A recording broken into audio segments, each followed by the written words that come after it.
Ele não desenhou a cruz. Ele desenhou a dor dos pregos na madeira. O cheiro de café coado pairava na casa de Itu, um perfume de rotina e paz. Na sala silenciosa, a luz morna da tarde caía sobre o piso de cerâmica, onde um giz de cera vermelho ferrugem corria sobre a tábua. O som era apenas o do lápis raspando, o som previsível de um pré-escolar imerso em seu mundo. Lucas, de apenas 3 anos, traçava no chão o formato de um objeto. Não era um boneco desordenado, mas a tosca, porém inconfundível cruz romana. Helena, professora de história e mulher de fatos, tentou sorrir, mas quando perguntou o que era, o menino a encarou. Ela viu a familiaridade dos olhos castanhos do filho, o mesmo olhar solar que pedia colo. Mas a voz pequena veio carregada de um cansaço inexplicável, um tom que parecia pertencer a milênios. É o madeiro que vi. O medo e a curiosidade se misturaram, frios e densos, quando ele acrescentou o detalhe que congelou o ar para sempre. Onde batiam os pregos? A vida na cidade de Itu, no interior de São Paulo, corria em um compasso lento e previsível. Era o tipo de rotina que tranquilizava Helena e Rafael, pois era construída sobre a solidez das certezas. Helena, uma professora de história, confiava nos fatos, nos documentos e na cronologia inabalável do passado. Rafael, engenheiro civil, via o mundo através da resistência do concreto e da lógica estrutural. Eles eram um casal ancorado na razão, e a casa deles era um refúgio, um lugar onde o cheiro doce do café coado à tarde funcionava como um suave lembrete de que tudo estava no seu devido lugar. A luz de domingo, que entrava pelas janelas da sala, tinha uma tonalidade dourada, pintando o cenário perfeito de uma existência feliz, onde o amor compensava a falta de grandes eventos. Nesse mundo de certezas vivia Lucas, o filho do casal, uma criança de apenas 3 anos que era, em essência, solar. Ele absorvia a luz de um jeito peculiar, e seus olhos castanhos carregavam uma calma incomum para a pouca idade. Era um menino de poucas palavras, mas de uma observação intensa. Seus dias eram preenchidos pelo balanço do corpo na rede da varanda e pelo deslizar do giz de cera sobre o papel no chão da sala. Naquele domingo em particular, o silêncio da casa era quase total, quebrado apenas pelo murmúrio distante de um jogo de futebol na televisão e pelo som rítmico do giz. O ar estava parado. Helena desceu do andar de cima e parou na porta da sala, observando o filho. No papel, geralmente recheado de rabiscos desordenados e explosões de cor que a imaginação infantil projetava, havia algo diferente. Os traços não eram caóticos, eram poucos, firmes, quase solenes. O que Lucas havia desenhado não era o boneco ou o cachorro comum. Era uma estrutura, imperfeita e tosca, sim, mas com uma precisão perturbadora. Um madeiro vertical cruzado por outro, apoiado em um chão instável. Era inegavelmente a representação de uma cruz romana. O primeiro instinto de Helena, a guardiã da lógica, foi a negação. Ela tentou sorrir, tratando o desenho como um capricho inocente. Que lindo, meu amor! O que a mamãe está vendo é uma pipa nova? Sua voz saiu mais aguda do que o pretendido. Ela se ajoelhou no carpete e o cheiro de giz de cera misturado ao café pareceu subitamente denso. O coração dela começou a bater de um jeito estranho, uma aceleração silenciosa que ela tentou ignorar. Lucas, porém, não sorriu. Ele levantou a cabeça. Seu rosto, geralmente tão iluminado, estava sombreado por uma melancolia que parecia não caber em alguém de 3 anos. O olhar dele não estava focado no presente, mas em algo muito distante, como se a memória estivesse sendo puxada para o seu pequeno corpo, por uma força invisível e irresistível. O menino abriu a boca e proferiu a frase que congelaria o ar daquela tarde, uma sentença dita com a naturalidade de quem fala de um brinquedo esquecido, mas com o peso de uma tragédia milenar. É o madeiro que vi, onde batiam os pregos. A frase caiu na sala como um objeto pesado, quebrando o espelho da realidade da família. Helena não soube o que responder. O medo e uma curiosidade quase profana misturaram-se na sua garganta. Ela pensou, de onde ele tirou isso? Lucas nunca havia assistido a filmes de conteúdo religioso, nem havia frequentado aulas que abordassem o tema da crucificação com aquela minúcia. A palavra madeiro já era arcaica para o vocabulário de um pré-escolar, mas o detalhe dos pregos era o que rasgava o tecido da rotina. Não onde o homem ficou pendurado, mas a menção ao instrumento da dor, o elemento técnico da execução. Era um sussurro inquietante, um detalhe pequeno demais para ser invenção e grande demais para ser coincidência. Rafael, que estava lendo na varanda, ouviu o tom atordoado da esposa e se aproximou. Seu olhar, treinado para ver falhas estruturais e inconsistências, fixou-se no desenho e depois no rosto da esposa. Ele viu o pânico sutil nos olhos de Helena, e isso o incomodou mais do que o desenho em si. O homem da lógica tentou resgatar a normalidade com um tom firme e racional. Você está bem, filho? Onde você viu isso, hein? Foi no desenho animado? Rafael pegou o giz de cera. Aquele gesto, a tentativa de trazer a situação para o campo do concreto e do controlável, era o primeiro ato de resistência do homem prático contra o mistério que começava a invadir sua casa. Lucas apenas balançou a cabeça, os olhos fixos em um ponto invisível atrás da parede. Sua quietude era a prova mais assustadora. Ele não estava encenando ou brincando. Ele estava lembrando. O cheiro do café coado agora parecia ironicamente frágil, uma tentativa desesperada de mascarar o aroma de terra e medo que a memória do menino parecia evocar. Nos dias que se seguiram, Helena tentou, com o fervor de uma cientista, rastrear a origem daquela informação. Ela vasculhou a televisão, os livros infantis, os desenhos da internet, buscando o gatilho racional, o ponto de contato que explicaria a cruz e, principalmente, a palavra pregos. Não encontrou nada. A cada busca fracassada, sua base de fatos desmoronava um pouco mais, e a dúvida começava a se instalar no lugar da convicção. Ela era uma professora de história, e a história que seu filho contava era impossível, mas sua voz carregava o peso da verdade. O estranhamento sutil do início evoluiu para uma tensão contida, especialmente à noite. Lucas começou a ter perturbações no sono. Ele não chorava por causa de monstros ou da escuridão. O pranto que ecoava pelos corredores da casa não era o choro de uma criança de 3 anos. Era um lamento seco, um soluço que parecia vir de uma dor antiga e incomensurável. Ele acordava gritando palavras que não pertenciam ao seu vocabulário. Sons guturais, fragmentos de uma língua que a família não reconhecia, mas que soavam desesperados. Em uma dessas madrugadas, entre soluços convulsivos, ele murmurou uma única palavra que Helena conseguiu entender: Getsemane. Era um nome que ele nunca havia ouvido e que Helena, com seu conhecimento histórico, reconheceu com um arrepio que lhe subiu a espinha. O Jardim das Oliveiras, o lugar da angústia, a véspera do madeiro. O mundo comum de Itu havia sido quebrado.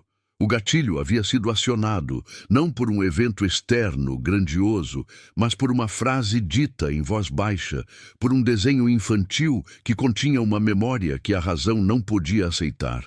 A paz da casa foi substituída por uma vigília silenciosa, onde Helena e Rafael se olhavam por cima da cabeça do filho, comunicando o medo que nenhum deles tinha coragem de verbalizar. O amor pelo filho se transformava dia após dia na força que os obrigava a enfrentar o inexplicável. Aquele detalhe dos pregos era um convite silencioso e assustador para a continuação. Nos dias seguintes, a pessoa no centro da experiência, Helena, aplicou o método que a vida e sua profissão de historiadora haviam lhe ensinado. buscar a fonte, catalogar os fatos e anular a anomalia através da razão pura. Ela tentou de todas as formas anular a memória inexplicável de Lucas, como se uma pesquisa meticulosa pudesse reverter a frase sobre os pregos e o murmúrio de Getsemane para o campo da fantasia. Ela conversava sobre desenhos animados, lia histórias leves sobre animais e evitava qualquer menção a igrejas, cruzes ou símbolos antigos. Mas a memória de Lucas não era um arquivo que se pudesse deletar. Era uma força que resistia, uma verdade incrustada em sua alma pequena. O conflito, antes apenas um sussurro de pânico, começou a tomar forma. A tensão escalou de maneira progressiva, não em gritos ou brigas, mas em um silêncio denso que pairava sobre as refeições. Lucas não falava mais abertamente sobre o madeiro, mas seu estado emocional era uma evidência viva. Os pesadelos se intensificaram. Ele acordava banhado em suor, e seu choro não era mais um soluço infantil, mas um pranto de dor antiga que vinha do fundo do peito, com o som seco e desesperado de quem carrega o peso do sofrimento alheio. Helena o abraçava, mas sentia que o filho estava de alguma forma inatingível, habitando uma esfera de memória a qual ela não tinha acesso. Rafael, o engenheiro, o homem da solidez e da precisão, era a força que se opunha inicialmente a qualquer conclusão que beirasse o mistério. Seu amor pelo filho era o motor de sua resistência. Ele não suportava a ideia de que Lucas pudesse estar doente, ou pior, de que a realidade que ele havia construído pudesse ser tão frágil. Para ele, tudo tinha uma explicação neurológica, psicológica ou, no máximo, uma projeção do inconsciente. Ele abraçou a ciência como seu escudo e sugeriu uma avaliação profissional. Era a sua tentativa de restaurar a ordem no caos que se instalara em sua casa.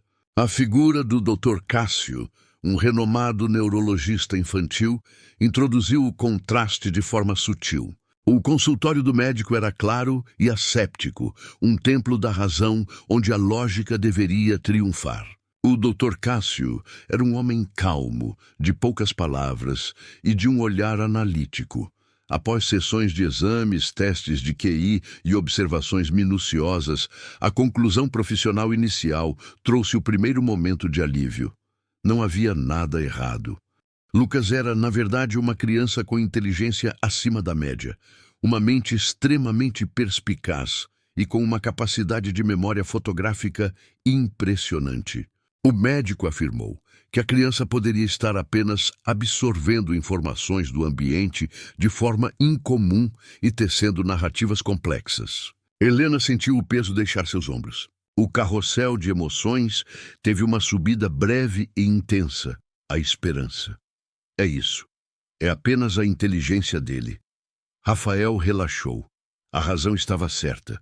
O problema estava resolvido. Mas esse alívio durou apenas o tempo de uma respiração. No fim de semana seguinte, durante uma visita à Galeria de Antiguidades de São Paulo, uma tentativa de Rafael de distrair a mente do filho com o concreto, o que deveria ser um passeio inocente, se transformou no surgimento de uma nova e assustadora prova. Eles caminhavam por uma ala dedicada a réplicas do Império Romano. O ambiente era silencioso, com a luz baixa realçando a textura envelhecida das pedras e dos objetos.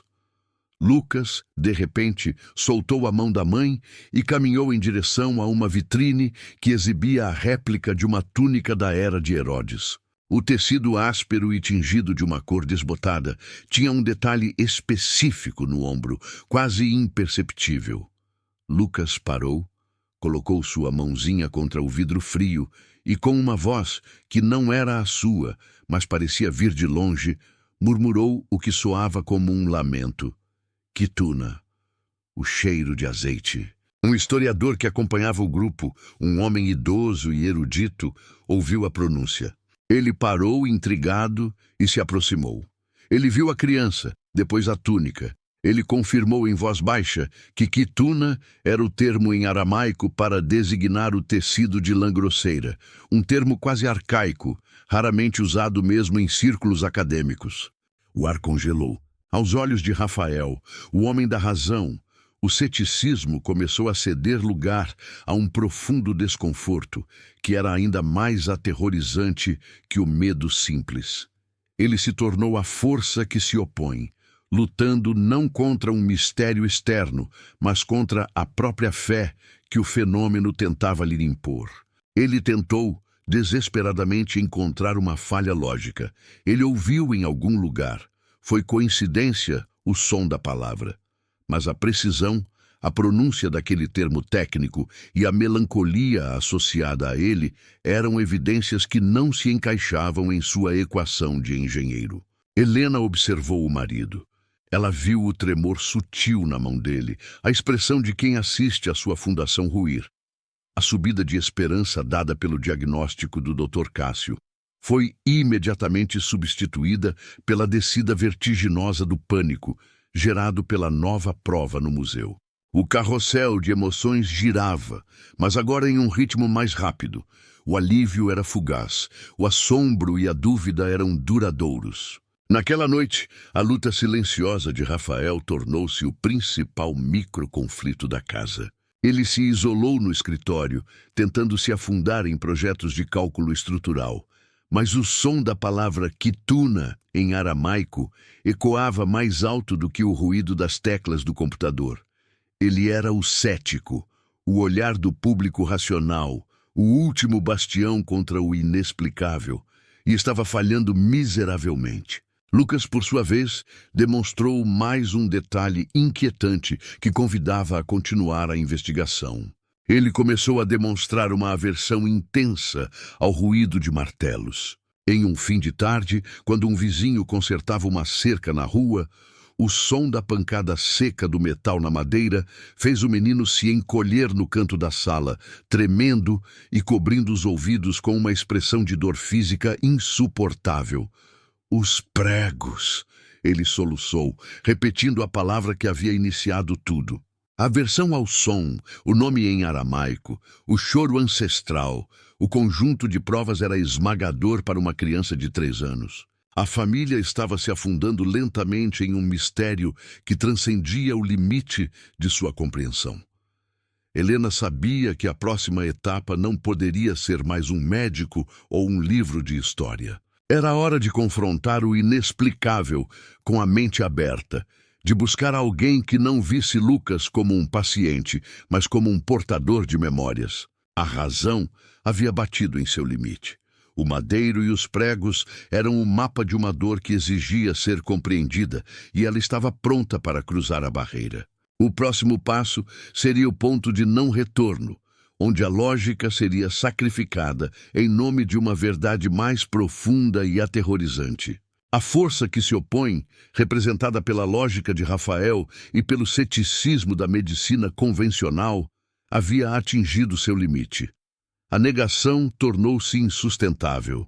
O quituna em aramaico, a aversão ao som de martelos e a tristeza ancestral nos olhos de Lucas forçaram Helena e Rafael a reconhecer que a verdade de seu filho habitava uma dimensão que ia além da neurologia. A busca pela razão cedeu lugar a uma busca desesperada pela compreensão, e essa busca os levou ao encontro da doutora Sofia, uma pesquisadora de fenômenos anômalos que trabalhava nas franjas da ciência, tratando a memória inexplicável não como doença, mas como um rastro. O ambiente do encontro era um contraste bem-vindo ao consultório frio do neurologista. O local de trabalho de Sofia era uma casa antiga, repleta de livros empoeirados e objetos simbólicos. Um lugar onde a história oral e o mistério eram levados a sério. A doutora Sofia não perguntou o que Lucas tinha visto, mas o que ele sentia. Ela criou um espaço de absoluta aceitação, e isso fez o menino relaxar, de uma forma que não o fazia desde o primeiro desenho da cruz. Durante a sessão, a doutora Sofia sugeriu que Lucas usasse a arte, não para desenhar o que via, mas para desenhar a cena que tanto o perturbava, para libertar a memória do sofrimento. O silêncio na sala era profundo, quebrado apenas pelo deslizar da caneta sobre o papel grosso.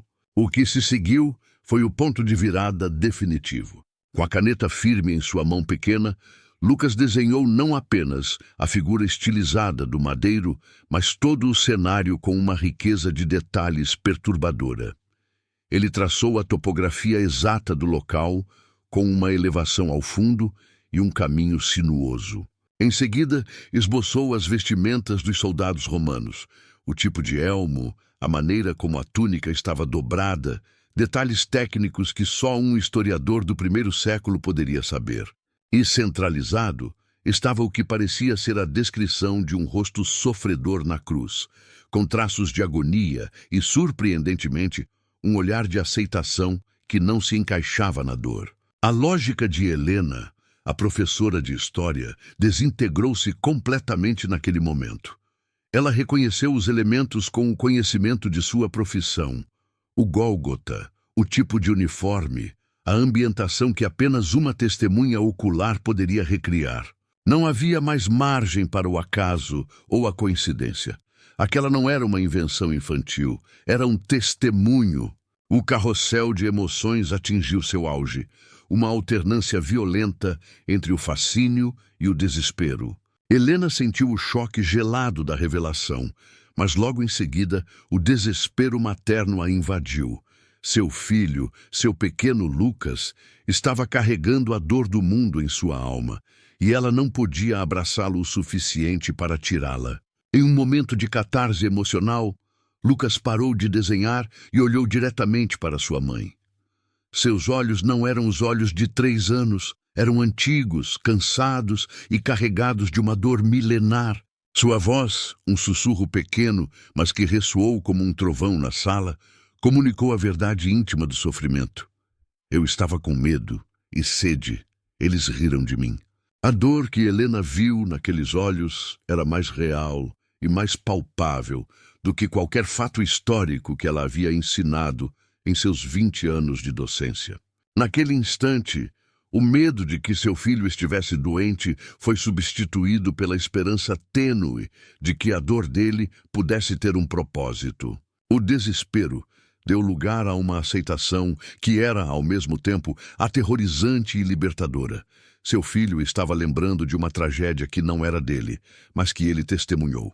Rafael, o engenheiro que assistia a tudo calado, viu a rendição de sua esposa. Seu ceticismo, a força que se opunha, vacilou. Ele não conseguia entender, mas pela primeira vez ele sentiu. A verdade era indemonstrável, mas inegável. Ele se ajoelhou, não para rezar ou para questionar, mas para segurar a mãozinha trêmula do filho, oferecendo-lhe um conforto que ultrapassava a lógica. Um símbolo visual se tornou central, um detalhe inquietante que convidava a continuar a jornada. Lucas começou a carregar no bolso um pequeno fragmento de argila seca que a doutora Sofia lhe havia dado para sentir a terra. Ele o segurava com uma reverência estranha, inalando seu cheiro de poeira e tempo. Tem cheiro de lá, ele sussurrava. O cheiro de terra, de tempo seco, de desespero e de milênios. A revelação foi completa. A memória era real. O ponto de virada havia sido cruzado. A dúvida racional foi completamente substituída por uma busca espiritual e emocional desesperada. Helena e Rafael não estavam mais buscando um diagnóstico. Estavam buscando a fonte dessa dor, a maneira de libertar a alma do filho do peso de uma testemunha de 2000 anos. Eles sabiam que, para avançar, precisavam ir ao encontro dessa memória, confrontar o cenário onde a dor de Lucas havia sido concebida, e que a próxima etapa seria o clímax da sua própria fé e do seu amor. A busca não era mais pela ciência, mas pela catarse, pela paz que só a verdade, por mais inexplicável que fosse, poderia trazer. A busca havia levado a família para longe dos consultórios médicos e dos livros de história, até uma estrada de terra que serpenteava o interior de Minas Gerais. O destino era uma pequena e quase esquecida igreja, a única em toda a região, com uma cruz de madeira bruta, um objeto simples, pesado e sem polimento que Lucas, em um de seus momentos de memória profunda, havia pedido para ver. Ele dizia que o cheiro daquela madeira era o mesmo que ele lembrava.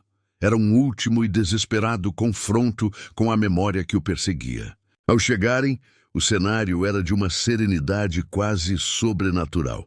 O ar frio da montanha contrastava com o calor emocional que eles carregavam. A igreja era pequena, escura, e a única luz vinha de uma fresta alta, onde o sol da tarde entrava, projetando um feixe dourado de poeira suspensa no ar. O silêncio era o elemento sensorial dominante. Era quase palpável, quebrado apenas pelo vento que assobiava suavemente nas fendas das pedras. Aquele que vive a transformação, Lucas, caminhou lentamente pelo corredor central da igreja. Ele não correu. Não fez perguntas. Ele parecia estar sendo guiado por uma força silenciosa. Helena e Rafael observavam a cena de uma distância respeitosa, os corações batendo em um ritmo acelerado, como se estivessem à beira de um abismo.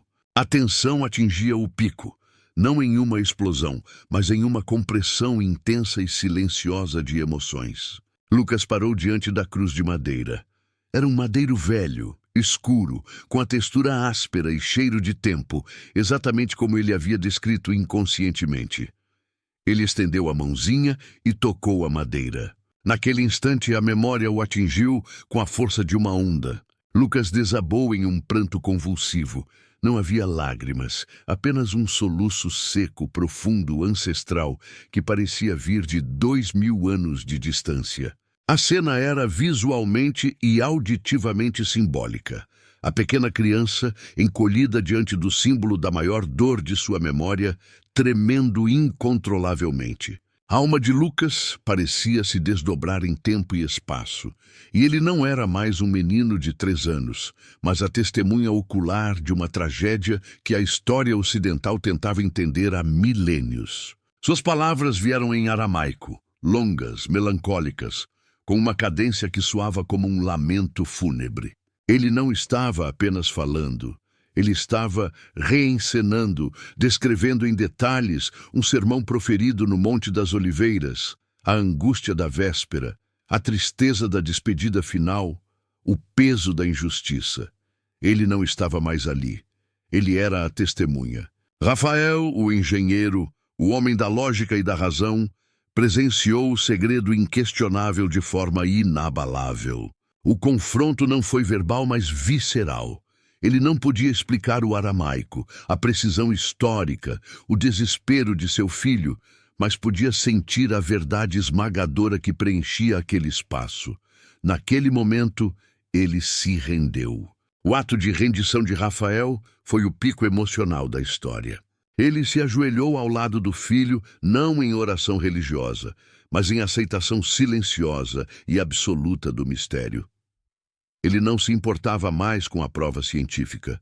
Ele só se importava com a dor de Lucas. A liberação emocional veio com a rendição da força que se opunha. Rafael sentiu o peso da culpa por ter duvidado da dor do filho, por ter tentado encaixar um mistério espiritual em uma gaveta neurológica. Aquele ato de ajoelhar-se foi o confronto final entre o medo da perda, o medo de que seu filho estivesse doente ou louco, e a aceitação do mistério, a verdade de que Lucas carregava uma memória sagrada. Helena observava o marido e o filho. Ela viu a unidade, a ponte de amor que se formava entre eles e sentiu uma onda de alívio e catarse. A tensão atingiu o pico e a liberação se deu na aceitação. Não havia o que ser explicado ou curado, apenas o que ser aceito e amado. O segredo inquestionável se revelara. Lucas era o portador da memória de uma alma que havia testemunhado o evento mais transformador da história ocidental. O confronto havia terminado, e o resultado não era um diagnóstico, mas uma profunda e silenciosa transformação na família. Eles se levantaram, não mais como céticos e crentes, mas como guardiões de uma verdade que transcende o tempo.